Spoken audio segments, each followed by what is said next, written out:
From the heart of rural France, this is the Keto Woman podcast, brought to you by me.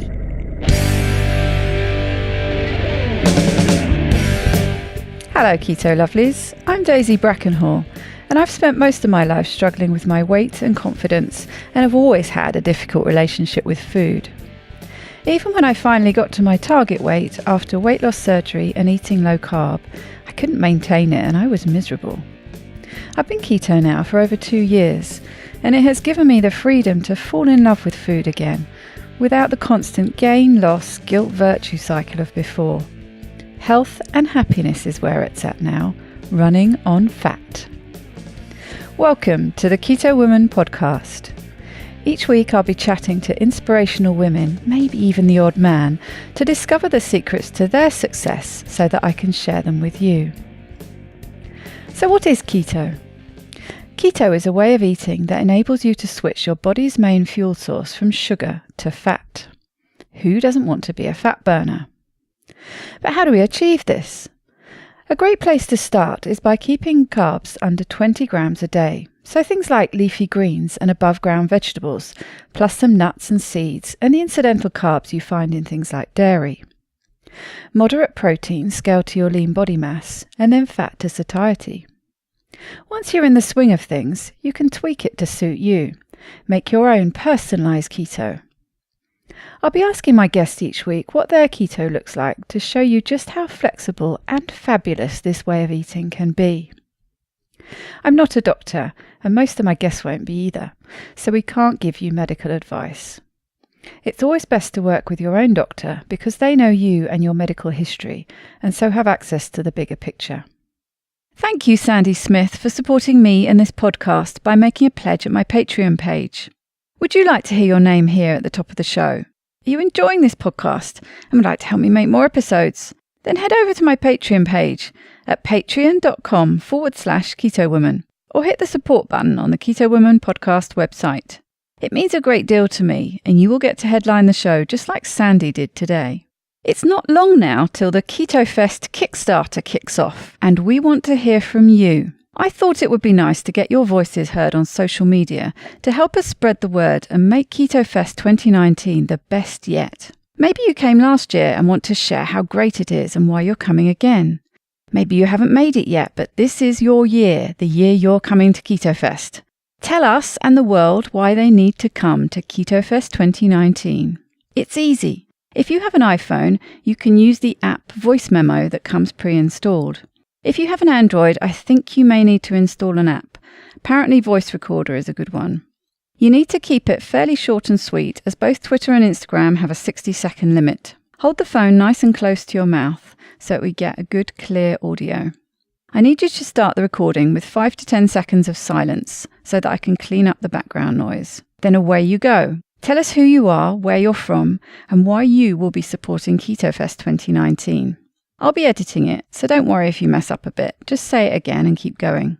If you're on an iPhone, you then simply hit the upload button and email your audio snippet to me at daisy@ketowomanpodcast.com. Add a photo to that email. If you have a Keto Fest one, great. Otherwise, just one of you. Then I can add your voice to your photo and make a voice wave video like the clips I've been putting out over the last few weeks. I'll do one so you can see how it will turn out. Come on, tickle my earbuds. This week's extraordinary woman is Christine Trimpe. Christine, aged 51, is married to her college sweetheart and is the mother of 2 young adults in their 20s. They live in a suburb of Detroit with their 2 cats, Mickey Roomba and Kitty. She's known around her small town as Keto Christine and loves sitting down one-on-one over a cup of coffee with heavy whipping cream to share the amazing healing benefits of her new lifestyle. She encourages people who are new to keto to learn the science, apply the science, and change your life. Christine battled obesity for over 3 decades. She tried every weight loss program imaginable with no long-term success and many years of frustration and disappointment. Just before her 49th birthday, she discovered that she had a fatty liver as well as the ovarian cysts she was having an ultrasound for. As she began to research the consequences of fatty liver, she began learning about hormones and how a high-carb diet was destroying her health. A random Google search about fasting and hormones led her to the work of Jason Fung and the Diet Doctor website, and she committed to a strict keto diet with intermittent fasting. As a result, she has lost over 100 pounds and is now at a very healthy weight with healthy metabolic function. Christine likes to joke she's an accountant turned blogger, and as a new writer, she's exploring avenues to share the message of this healing lifestyle with a wider audience. Her website, joyfulketolife.com, fulfills her passion to help inspire and motivate individuals in their own physical, emotional, and spiritual healing. I love how Christine is having a real impact in her community, and her church group lunches sound like so much fun. Maybe it will inspire you to start your own local meetup and support group on Facebook.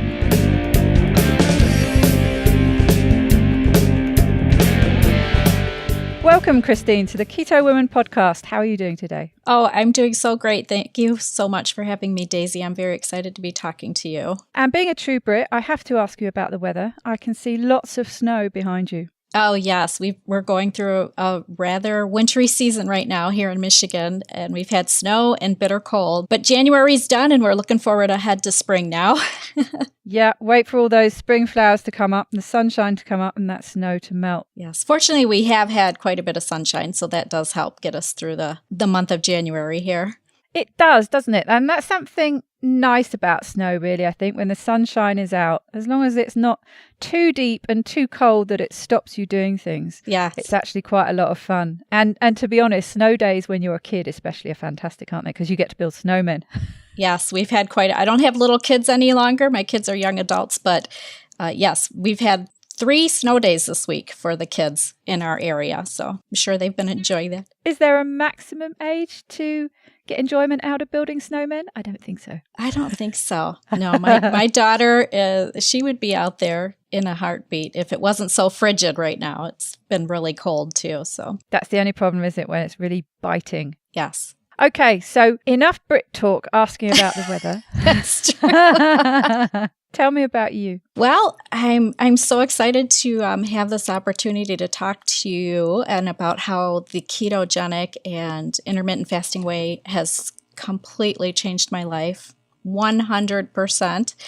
And I just have this really exciting passion to share with people. So I will start, I guess, with how I got to be in the position that I needed keto. I have battled obesity, I guess, my entire life because I was a chubby kid. And then as soon as my teenage years rolled around, I was a little bit slimmer. I'm not sure, like looking back, I'm not exactly sure why, but I wasn't overweight when I graduated from high school. And then when I went off to college, it didn't take me long to start gaining the freshman 15. Are you familiar with that term in Europe? Okay, it's a big term here in America. When kids go off to college, I went away to school, so I had to eat cafeteria food and very quickly started gaining weight. I think probably by the time I graduated from college, I was probably close to about the 160 pounds, which was a significant difference from when I graduated from high school. So I have battled with obesity since then. I have tried every diet under the sun for 30 years. Weight Watchers, medical weight loss clinic, exercising. And right before I turned 40, I actually did a liquid protein diet under hospital supervision for 10 months. I did lose quite a bit of weight, I never did quite make it down to my goal weight, but I was comfortable enough that they started putting me on maintenance. And as soon as I went on maintenance, they reintroduced foods like potatoes and whole wheat pasta and whole wheat breads and grains. And it didn't take me long to gain that weight back. All those healthy, heart-healthy grains. Exactly. And it was so depressing. I just didn't understand it. I was very adherent to the diet, to the liquid shake diet when I was doing it. I never cheated. I have a very unique ability and discipline that I don't cheat when I'm on diets. I consider that a gift. I know a lot of people don't understand it. So once I started eating, the menu that they were providing, that the dietitian was going through with me, and I started gaining weight again. I started gaining weight immediately and then started getting really depressed and gave up and said, What did they have to say about it, though? I actually kind of just walked away from the program at that time Right. because, you were supposed to go weekly for sessions and things like that. And of course, I had to pay for it out of pocket. My insurance didn't cover it. So I just kind of went off on my own and continued to do things like counting points through Weight Watchers and using applications on my phone like Lose It and trying to track things. And when I'd go through the periods of eating really trying to eat really healthy for my body and gaining weight, it just is just very depressing. So that's how long I've been battling that. And before I was 49, right before I was about to turn 50, is when I was fortunate enough to discover this way of life. But tell us how you discovered that, because you went in for a scan, didn't you? For something completely different, and then stumbled across the problem. Right. I was having a lot of health issues. If PCOS would have been a thing when I was a younger woman, like in my teens and early 20s, I'm positive I would have been diagnosed with PCOS because I was told that I had a lot of cyst problems and very painful cycles. So they started reappearing again, and I didn't, because I had Novasure, which is a uterine ablation. So I wasn't having a lot of issues for quite a while, no heavy periods, things like that. But then they started popping up again, and I started having a lot of pain in my abdomen. So I went to my gynecologist, and she ordered an ultrasound scan just to see what was going on. And they did discover ovarian cysts, which neither of us were surprised about. But the other thing they discovered was that I had a fatty liver. And that was surprising to me because it's not really talked about much here. I don't know if they talk about it much in Europe, but it is starting to become more known and people are starting to recognize it more. Yeah, the only time it tends to come up, well, I say tends to come up, always comes up with obese patients who are going for weight loss surgery. And it's something that they always get put on a specific diet for a couple of weeks before they have the operation. Okay. With the specific intention of reducing the size of their liver. Mostly because from a practical point of view, when you're gaining access, they tend to go in through keyhole surgery. And to gain access, if your liver's fatty and so enlarged, it's in the way and there's more chance of it getting nicked or something. Oh, interesting. I did not know that. Yes, they get you to reduce it. Unfortunately, not in the best of ways. People have been put on generally either the milk diet, which is exactly what it sounds. It is just milk. Or the other diet are the typical slim fast type shakes. Protein type shakes. I wasn't actually put on anything. I can't remember whether it's because they don't tend to so much in France. They don't tend to bother. Or maybe they looked at my health markers, which showed that I didn't have a fatty liver. I've actually always had fairly good biomarkers. I have quite good glucose control and reasonable triglycerides. Both of those had been very good. So it wouldn't indicate that I had a fatty liver. But I'm not sure whether he looked at those and made that assessment or whether it's just not something they do. But that's really interesting. So it is in that community, fatty liver is a very well-known term. But outside it, probably not so much, although like you were saying, it has started to become talked about a lot more on the media. There was a program recently where they had some type 2 diabetics in a clinic for a couple of weeks, and one of the tests they ran was to assess the state of their liver. So it's becoming something that people are becoming more and more aware of for its health implications. Oh, that's good. Well, my biomarkers have always been really good. My liver test results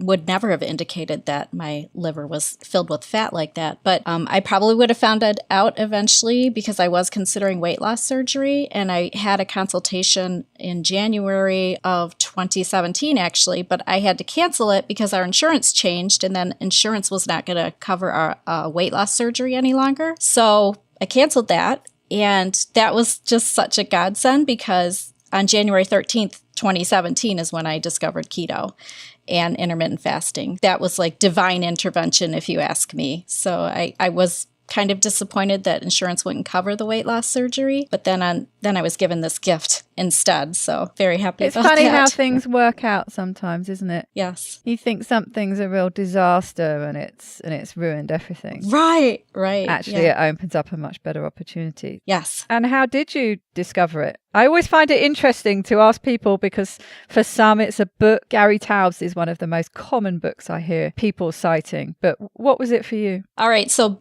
back up a little bit to when they told me I had fatty liver. I started doing a little bit of research on my own because my doctor, the gynecologist, she was mostly concerned about the cyst.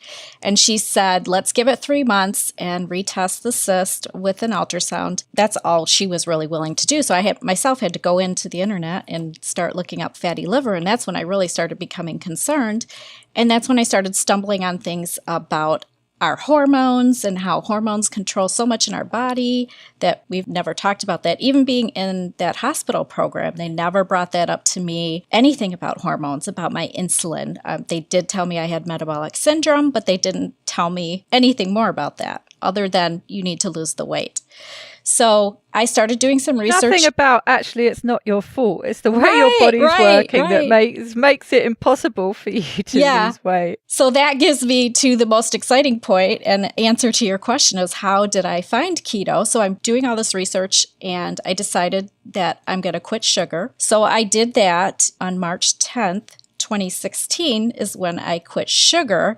And it didn't take, I would say it took me about 6 weeks to get over like sugar cravings. And when I say I quit sugar, I quit like the white stuff. I quit desserts, table sugar, and adding sugar to my coffee, things like that. But the cravings went away and I felt a tiny bit more energetic every day, but I was very discouraged by the lack of weight loss. And so I continued my research and I was having lunch one day with a friend complaining, and she's really into hormones and stuff too. And I was complaining to her about how I had quit sugar, but I didn't see any results. And this was on January 13th, 2017. She said, have you ever heard of Dr. Fung and intermittent fasting? And I was like, no, I've never heard of Dr. Fung. And she told me a little bit about him. And then the conversation kind of dropped. She didn't really say she was following his protocol or anything like that. But I went home that evening. It was a Friday. I went home that night and I was on the Diet Doctor website and watching all of Dr. Fung's, his intro series on intermittent fasting. He's got like 6 or 7 short 5 to 7 minute videos on Diet Doctor. Have you watched the long one? I know when I stumbled across him on YouTube, it was the etiology of obesity. Yeah, so I definitely watched that. 7-video course or something. They're about an hour each. It's quite a long watch, isn't it? Yes. But I soaked that up. That was my first meeting with Dr. Fung. Yeah, me too. That night I watched so much and I immediately ordered the obesity code off of Amazon. I was completely blown away. In one of those videos, he said, this is not your fault. And he taught me about controlling my insulin, all in these short little videos that were free for anybody to find out there. And when he told me this was not my fault, I know I just sat there and I had tears in my eyes. And it was like a major, major life-changing moment. So that was the last day I ate bread, whole grain, healthy bread. That was the last day I ate bread, the last day I ate potatoes, and the last day I ate pasta. And I had already weaned myself off of the white sugar. So, I was already successful with that. But as soon as I quit the bread, pasta, and the potatoes is when I started losing weight rapidly. And immediately I went on the Diet Doctor website and I signed up for the 2-week challenge to get started. I picked a couple of recipes off of there because I don't really enjoy cooking too much, or at least my old self didn't enjoy cooking that much. And I picked a few of their recipes and I just repeated those recipes for 2 weeks. And I started incorporating the intermittent fasting into my lifestyle. I was like, there is absolutely no reason why I have to eat after 6 o'clock. I'm not hungry. If I'm eating after 6 o'clock, it's emotional hunger. And then I also immediately stopped eating breakfast because I've never been a breakfast eater. In my childhood, my mom used to have a fit when I wouldn't eat breakfast before I left for school. But if I ate breakfast, I was starving by 9 a.m. And I was eating breakfast at that time. I was eating oatmeal with blueberries on it. And I was trying to follow the diabetes prevention program diet that I was in. I was in the year-long program. at my work. So I immediately stopped eating oatmeal in the morning. I'm not hungry in the morning. I was just doing it because they told me to eat 5 meals a day. And no wonder you fell asleep. It's one of those sorts of meals, isn't it, that you can just picture on these posters that are the healthy eating guide. Yes, the oatmeal. And I can remember, yeah, exactly. Yeah. I can remember my sister saying to me, because we both used to eat porridge and enjoy it. And don't get me wrong, I love porridge. Yes. It's delicious. But I realised when I tested my blood sugar before and after, just how elevated. I mean, my blood sugar went through the roof. Wow. And that was actually, there was no difference. And this is really telling. I never used to put a lot of sugar on it, but I used to sweeten it a little with some brown sugar. Yes. There was no difference in that blood sugar spike between having or not having the sugar on it. So it was the oatmeal. About the oatmeal. Yeah. And my sister used to say to me, I have this oatmeal and it's supposed to be really good for you and keep you going all day. I can remember this advert when I was a kid. I think it was the Quaker Oats advert. And there was this boy walking to school and he had this orange halo round him, that the warmth that he got from having these wonderful oats that just kept him going all day. And so, grew up with this idea that, having porridge for breakfast was the thing to set you up for the day. And my sister said to me, I don't understand it. I have this porridge and then a couple of hours later, I just want to go to sleep. Yep. I said, and of course, with hindsight, yeah, I said, that's because you've had a sugar high and now you've got a sugar crash and you just exactly. want to sleep. And here, I thought I was being so healthy because I was eating steel-cut Irish oats, right? Oh, me too. These are so healthy. I read about the steel-cut oats, and that's exactly what I went to as well. I was putting blueberries on them because I got to eat my fruit, right? Yeah, this is the healthiest of the healthiest options when it comes to oatmeal. And since I had quit the white sugar or the brown sugar, I was drizzling a tiny bit of the brown rice syrup on there. So it was still adding a little bit of sweetness, right? Oh my goodness. I wasn't into testing my blood sugar at that time, but I bet it would have been crazy. So anyhow, that's the day, January 13th, 2017, the day I met Dr. Fung. Hopefully someday I can meet him in person, because that would be amazing. He literally changed my life, his work. And Diet Doctor website is just an amazing resource for me. And then also, after I read the obesity code, I did read Gary Taub's book, Why We Get Fat and What to Do About It. And that was very eye-opening too, because he also said, this is not your fault. It is standard American diet. I don't know what you call it in Europe, but that's what we call it here. It's very sad, the standard American diet. It really is. And I think that's the absolute classic phrase that has stopped people in their tracks and has been that light bulb moment when somebody, a respected professional, respected presenter, respected expert on the subject, who deals with people who are overweight, obese, metabolically unhealthy, sick for whatever reason all the time, and they say, it's not your fault. Yes, it was amazing. Because, of course, we've just assumed that that's exactly what it is, that we're the ones to blame. Right. Am I not exercising enough? Am I eating at the wrong time? I'm eating 5 times a day. Am I doing the timing wrong? This whole wheat bread is supposed to be good for me, right? It's not.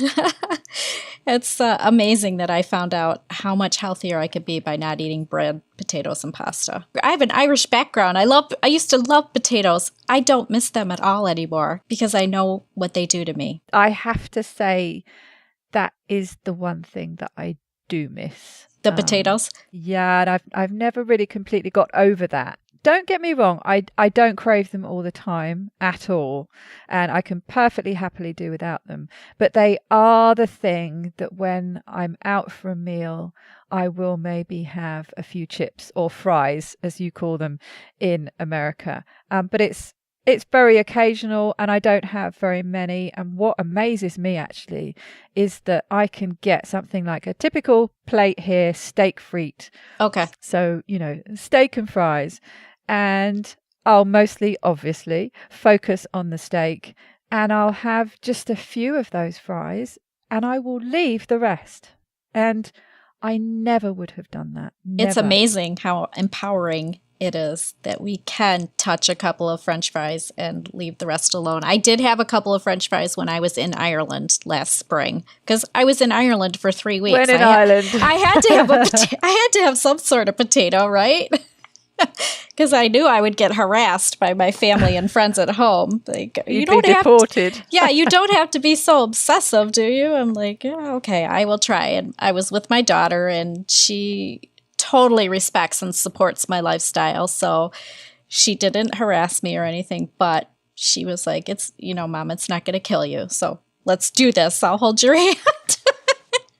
I've always also grown up with not wanting to leave anything on your plate. Right. And have that sort of no waste policy. Right. One thing that I found very useful, regardless of whether I'm with someone like that or not, when I'm eating out in a restaurant, I will just leave the food. I don't want to eat now. But right. There's someone I go out to dinner with quite a lot. He quite likes it because if I can't eat all my food, and sometimes the old restriction from my weight loss surgery kicks in.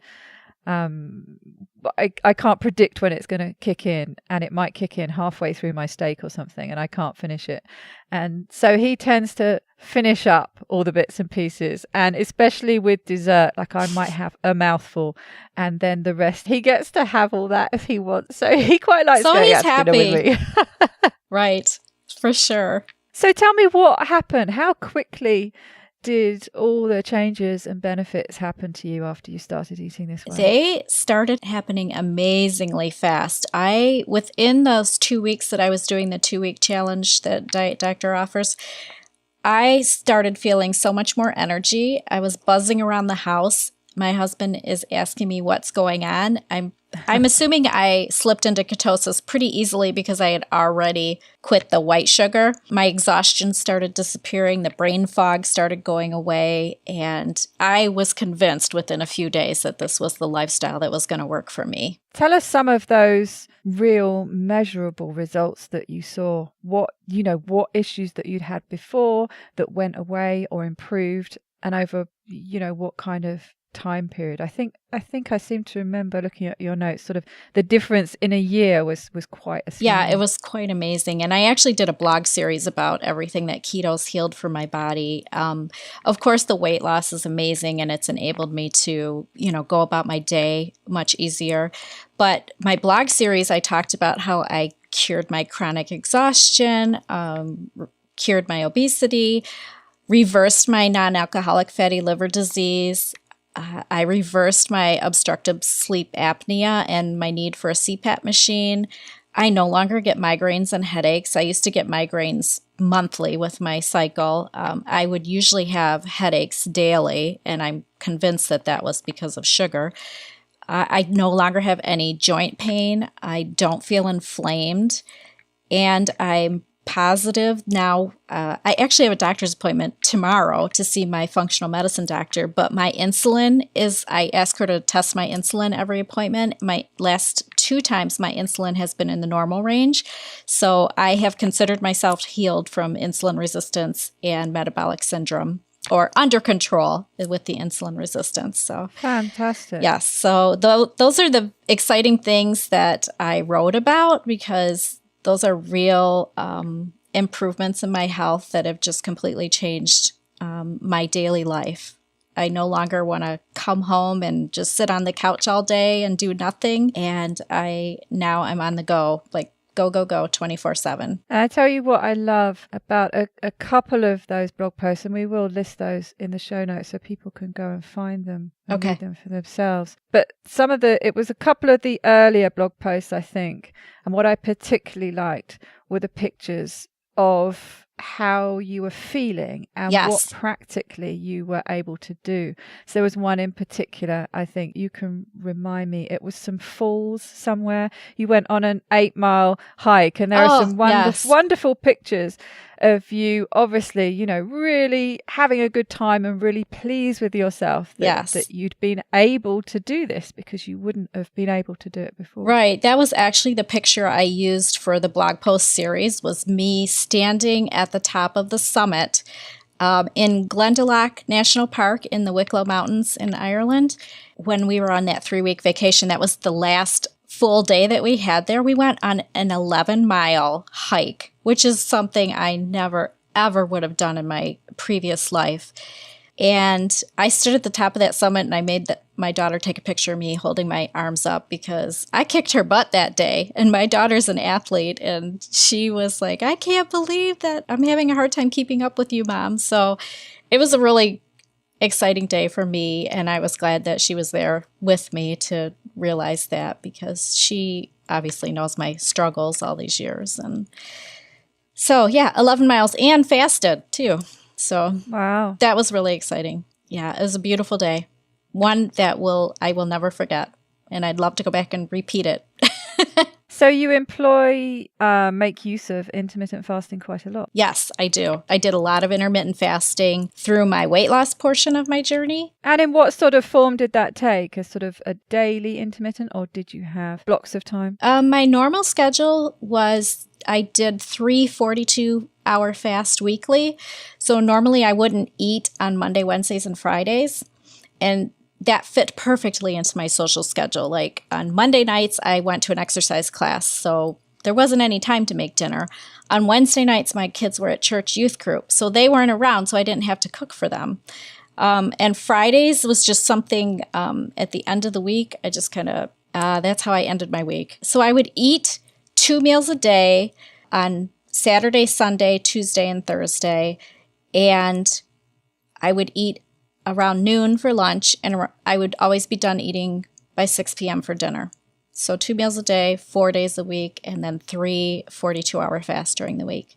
And then occasionally during my weight loss journey, I would throw in a couple of 5-day fasts, which I was surprisingly able to do. The first time I did it, it really shocked me. But I'm telling you, being a fat burning machine I was never wanting for food when I was doing those fasts. I really focused on keeping myself busy, and I'm very goal oriented. So to set a goal and achieve those goals is very satisfying for me as well. And it sounds to me like you're an upholder. I don't know if you read Gretchen Rubin's work. No, I but don't. You're a classic upholder. What does that mean? Somebody that goes after their goals and... It really means that you hold yourself accountable, but you react to goals set to you by other people, but also by yourself. So you're just really good at sticking to things. And you just do it. As soon as those goals are set and you've got the rules for what you need to do, you just stick to them. You uphold them.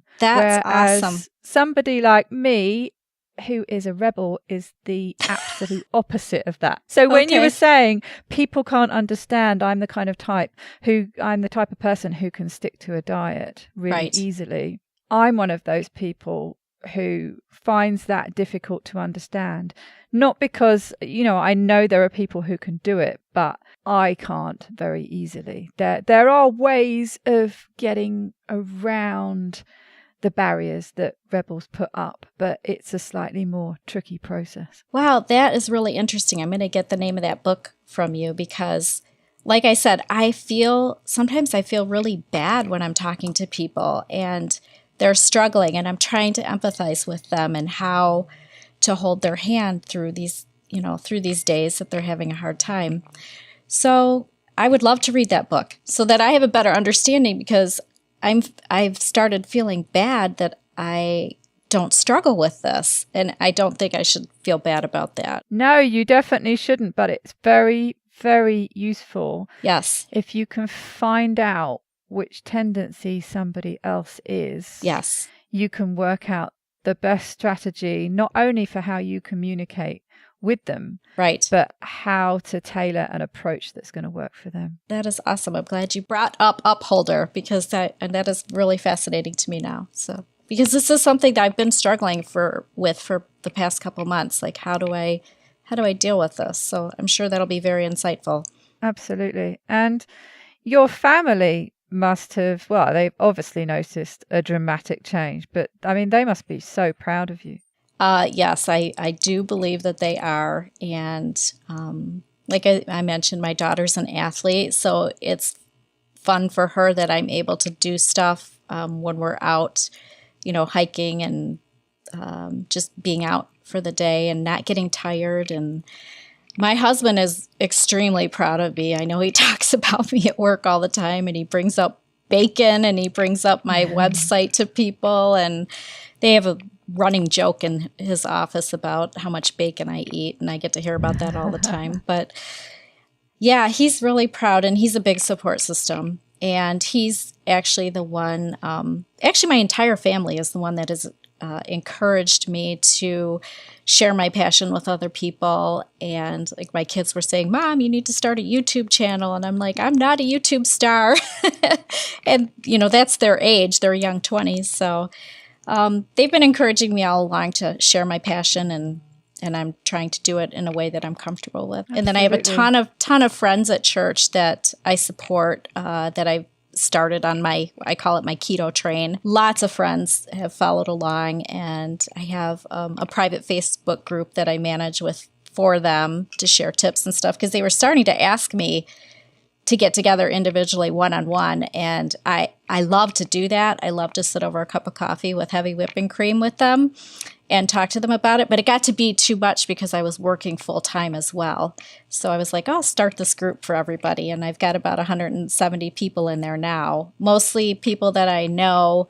And then I do let people invite their friends in as well. How fabulous. And do you do some local meetups, some keto meetups? Yes, we've done that quite a few times at my house. We have a keto lunch after church on Sundays sometimes, and that's really fun because everybody brings one of their recent favorite keto dishes, and we all get to sample a little bit. And we usually have about 15 to 20 people here, and it's a great time. That sounds like fun. Yes. And you mentioned this regular routine of fasting, and I think that is a pattern that I've employed before. I'm really, as I've mentioned, find it very difficult to stick to regular routines. But when I have that Monday, Wednesday, Friday thing with fairly light eating days on the Tuesdays, Thursdays and Saturdays, at least the first meal, because it's something that really dials my restriction back in. And I think for everybody, when they start eating after fasting, even if it's not for a particularly long period of time, find their appetite is a bit suppressed. But for me, that's intensified even more. So I would have fairly light eating days on those other days, but then Sunday, because I'd had the Saturday to sort of start ramping the food back up, Sunday was my real feasting day. And I really liked that difference, that switching it up, as Megan Ramos talks about, and having all those really different things that, one day you were really firing up your metabolism, another day you were fasting. And I think that really can work quite well. Yeah, that's amazing. I still fast daily now. I usually keep like an 18-6 schedule because like I said, I'm not a breakfast eater. There's absolutely no reason for me to eat breakfast. I usually start getting hungry around 11:30, eat between 11:30 noon, and then if my schedule allows it, we're usually always done eating here by 6 o'clock at night. My husband gets home from work and he wants to eat immediately, so he helps out with that schedule too because he's home around by 5 and like, what's for dinner? Feed me. Yeah, exactly. Feed me. And for the most part, he'll eat my keto food. He is not on keto, or I'm trying to switch him to low carb, healthy fats. He's not overweight. He doesn't have health issues. So he's very supportive and he will eat my keto meals, but he does have some limits. He does not like eggplant and he turns his nose up at my eggplant lasagna. I don't understand why. It's delicious, but he's a good sport. And what does a typical day of keto look like for you, food-wise? Well, right now I do. When I wake up, I've turned into a coffee fiend through this keto lifestyle. I didn't even really discover coffee until I was in my 40s, and I was never really that addicted to it. Like I didn't have to have it in the morning, but now I do. So I do have coffee with cream in the morning, a couple of cups, and then I will get hungry for lunch around noon. I do work in an office 3 days a week, so the lunch that I always pack and typical lunches that I even eat at home are really simple. I like to keep it simple, silly. And so KISS is the acronym. typically I will have some bacon, some olives, some cheese, half an avocado with some lemon squeezed on it, and everything but the bagel seasoning. And those are the things I keep stocked in my fridge at work, so they're always handy. And then just because I don't like to complicate things, I have things like that in my fridge. So that's a typical lunch for me, or some egg salad. Lunch is very routine for me. If I'm home, I might fry up a couple of eggs to eat with my bacon. Same here. I'm like you. I go for brunch. I don't tend to eat that early. I'm the same. I have a coffee or something, and I take the dogs for a walk, and then I have my breakfast when I come back. So it's invariably much more lunchtime, right? When I eat. But bacon and eggs. I have bacon and scrambled eggs, scrambled in butter every single day. So I'm quite a routine person in that way. I get that. And I totally could eat bacon and eggs every day. And when I tell people that, they're like, oh, how can you eat eggs every day? I'm like, eggs are the perfect keto food. Yeah. And they keep me full. They keep me satisfied. They have the right nutrients. And I have grown to love eggs too. I really didn't eat a lot of eggs before keto. It amazes me, people who say, oh, how can you eat the same thing like bacon and eggs every day, or eggs every day, or what people tend to, whatever they have for breakfast. But then they're the kind of person who will have the same cereal every day. I don't really understand. I think breakfast is one of those meals that a lot of people just have the exact same thing. The same thing, right? Yeah. They reach for the oatmeal or the box of Life cereal or whatever, right? Yeah, I don't see what's weird about having the same keto food every day. What's more weird than having the same cereal every day? I don't quite understand that. And through this journey, what I have discovered or learned about eating is that I treat food as fuel now, strictly.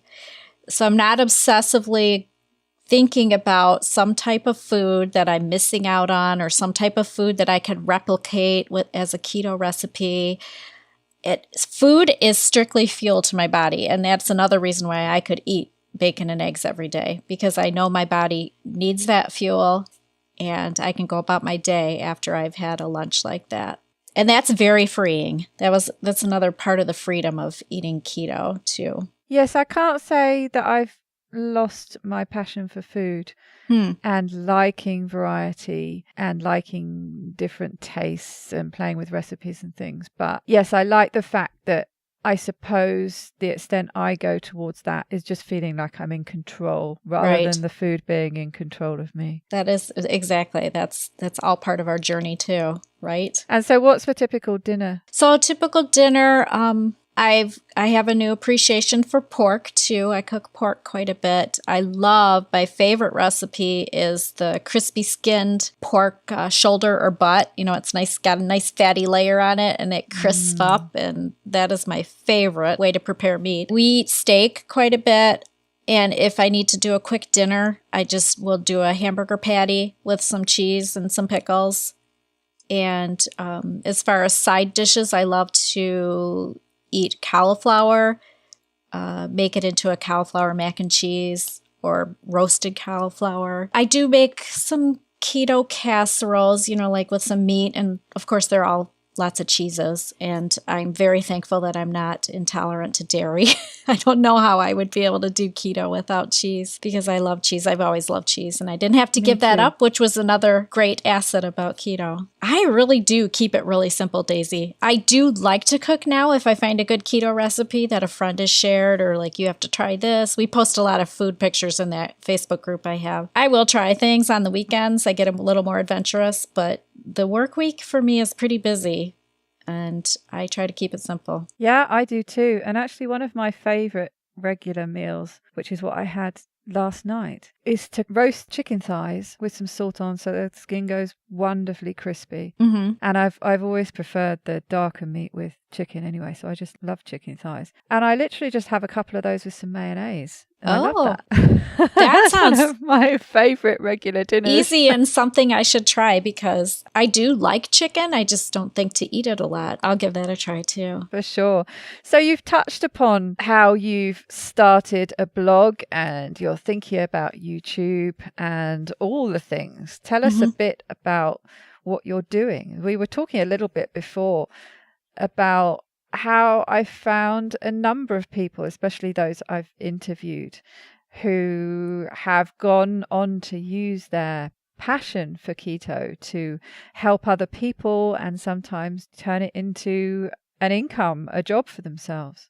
Right. That would be amazing. And I'm hoping that doors will open that I could possibly support myself financially with something. But to start with, I launched my blog in April of last year after my family was pressuring me to do something. No, I shouldn't say pressure, encouraging me to do something with my story because they could see every day the people's lives that it was touching and the people that I was helping and in my little Facebook group and my group at church, etc. So I sent my story to Diet Doctor, and Amanda Atkinson was the editor at the time that picked up my story. And so she shared my story in the success stories on Diet Doctor, and I've developed a long-distance friendship with her right now. I adore her. She's just such a sweetie. She's wonderful. Yeah, so actually, after she shared my story, my success story ended up being the #2 success story on Diet Doctor for that year, for 2017. I was like, wow, I didn't know so many people were clicking on my story.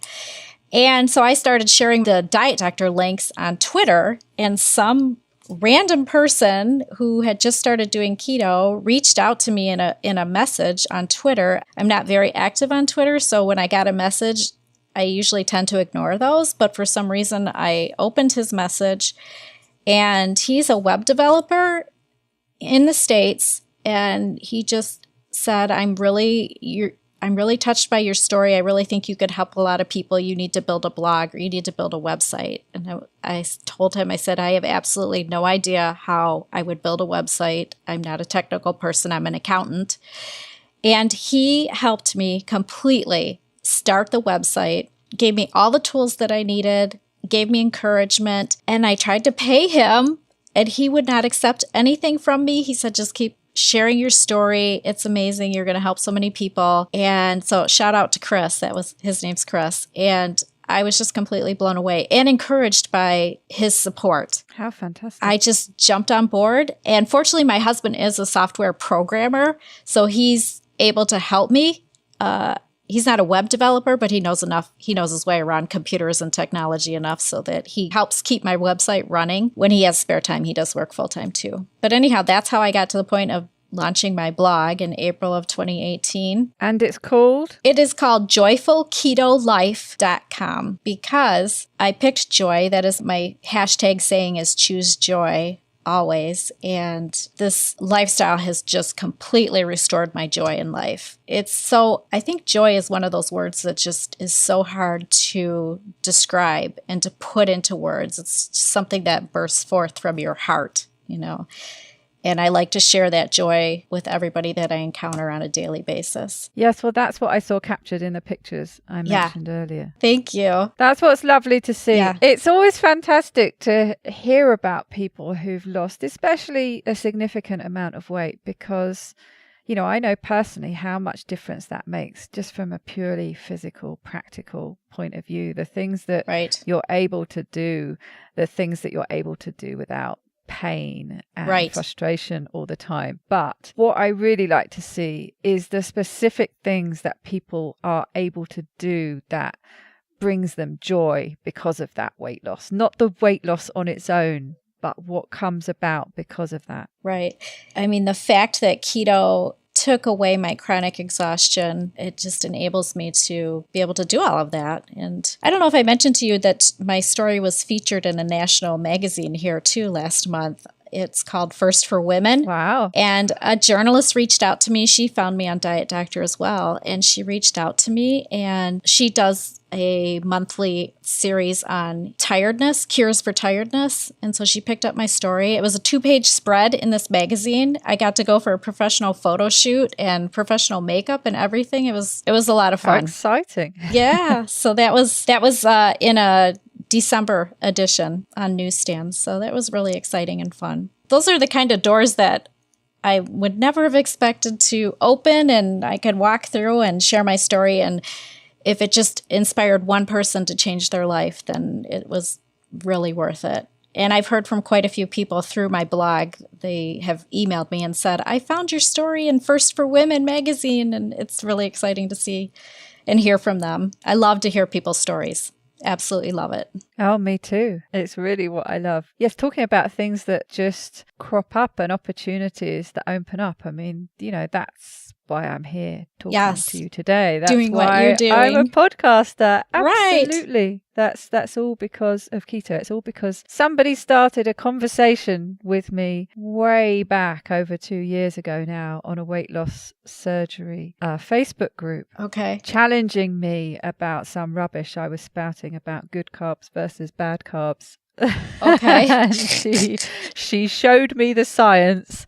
And she made me see the light, basically. And that's what started me on my journey. She shared the truth with you. She did. We all have a moment in a story like that, which is amazing. And that's why we need to continue sharing it and getting this news out. Of course, because you could be that person for somebody else. Yes. Help them change their life for the better. I'm sure I read something in the notes you sent me about wine. What is it about wine? My eyes light up when I see something about wine. I do love, again, in my late 40s, I discovered wine, and especially red wine. And once I started keto, I was uncertain that I should include wine in my diet because I would stand in the middle of the grocery store aisle and just look at the labels. I had no idea what was in those wine bottles, right? So, and I'm very particular about reading labels, and I was very strict counting my carbs. So I didn't drink wine for a long time. And then I found a company that marketed themselves as keto friendly and clean crafted wine. And so I decided to give that a try. And what I love about that company is the founder of the company, she'll go and scout the wine all over the world from little tiny mom and pop vineyards and wineries. She brings them. Fantastic job. Yes, I want her job, right? Yeah, me too. So she brings all these wines back and she tests them independently to make sure there's no added sugars and no added chemicals, no crappy stuff in this wine. So I feel very confident that the wine I'm drinking is very low sugar. The only sugar in it is the residual sugars from the fermentation of the grapes. And I don't drink a lot of wine, but when I do drink wine, I want to make sure that it's clean because I'm very particular about what I'm drinking. So this wine company is called Scout and Cellar, and I am now an independent wine consultant for Scout and Cellar because I believe so much in the product, and I know that there are people out there that like to continue to include wine in their diet. That's one of the top questions I see in keto forums and keto websites. Can I drink alcohol? I'm like, yes, in moderation you can. Be particular about what you're putting in your body too at the same time. I think most people end up drinking less than they used to pre-keto purely because it tends to hit you a lot harder. I've definitely. Found that. I know lots of people feel the same way. One glass of wine. Exactly, yeah, 1 or 2, and that's pretty well my limit. Right. I don't know about you, but I've always liked the drier wines. Mm-hmm. Anyway, especially with white, but red too. I tend to like a really light and dry wine. Okay. Both red and white. But certainly since keto, I can really pick up any kind of sweetness. Yes. A wine that somebody else will be drinking that they consider dry, I'll take a sip and say, whoa, no, that's too sweet for me. Exactly. When I started drinking wine, it was the high sugar, white, fruity wines. And now I know exactly what you're saying. I'm definitely a dry wine drinker now. Your tastes definitely adapt with keto too, which is amazing. They do. It's like you've got a sugar radar built in that you can just taste it in everything, can't you? Yes, I'm thankful for that. Part of the not having any sugar cravings too. That's all part of it. Well, it's nice to finish up with a glass or two of wine. Yes. I too don't drink that regularly. I tend to just really have wine when I have friends over for dinner or go out. Right, exactly. So don't really drink it very often, but right. I do like it. And I've got very particular, of course, living in France, I've got to know a lot more about wine since I've lived here. And the wine here is really good. There's a lot to choose from. I bet that's amazing. And I do have a lot to learn about wine still. Like I said, I just started drinking it in my later 40s. So I'm still learning, but I do know that I enjoy it over dinner with some girlfriends. And it's good that I can still keep it in my keto lifestyle. And when my friends are all drinking, I don't have to be so obsessive and say, no, I can't have that. Now I just usually take my own bottle because I know that my bottle is safe for my lifestyle. Your nice, clean, dry one. Yes. Well, it's been wonderful talking to you today. Perhaps you could round us up with a top tip. A top tip. Going back to cooking and keeping food, what keto foods to use. I always like to tell people to keep it simple. As far as fasting goes, I like to tell people to keep busy and to keep distracted. When I was going through my fasting phases, when I would do the longer fast, my house got so purged of junk. It was amazing. So those are probably my two top tips. Do not overwhelm yourself in the beginning. Just, I'm giving more than one top tip, aren't I? But I have to say this too. Another thing I love to tell people is that you have to learn the science yourself. The science is so amazing regarding keto and low carb living. You have to learn this yourself so that you can apply it to your own life, and then you will change your life. And then you'll be full of so much joy that you'll go about your day and you will start to inspire and motivate other individuals. And then that's how we just keep the spark going, pass it on from one person to the next. And it's so fulfilling and so joyful to see lives change through this lifestyle. Yes, and it really is a grassroots movement, isn't yes. it? It's this big upswell from the ground up that's going to change things eventually. That is amazing. I love it. I love everything about this lifestyle and sharing it. Me too. Well, thank you so much for talking to me today, Christine. It's been a great pleasure. Well, thank you so much for having me. I'm truly honored that my story is being shared to help inspire other people.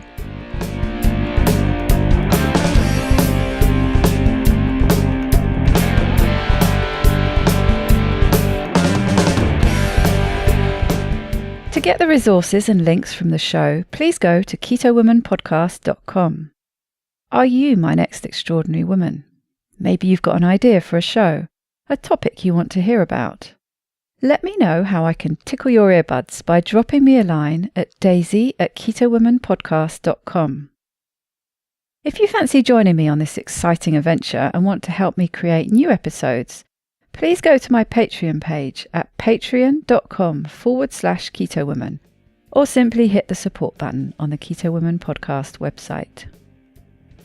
Please help other people hear about and find this podcast by reviewing the show on my Facebook page and iTunes, or whichever podcast app you use.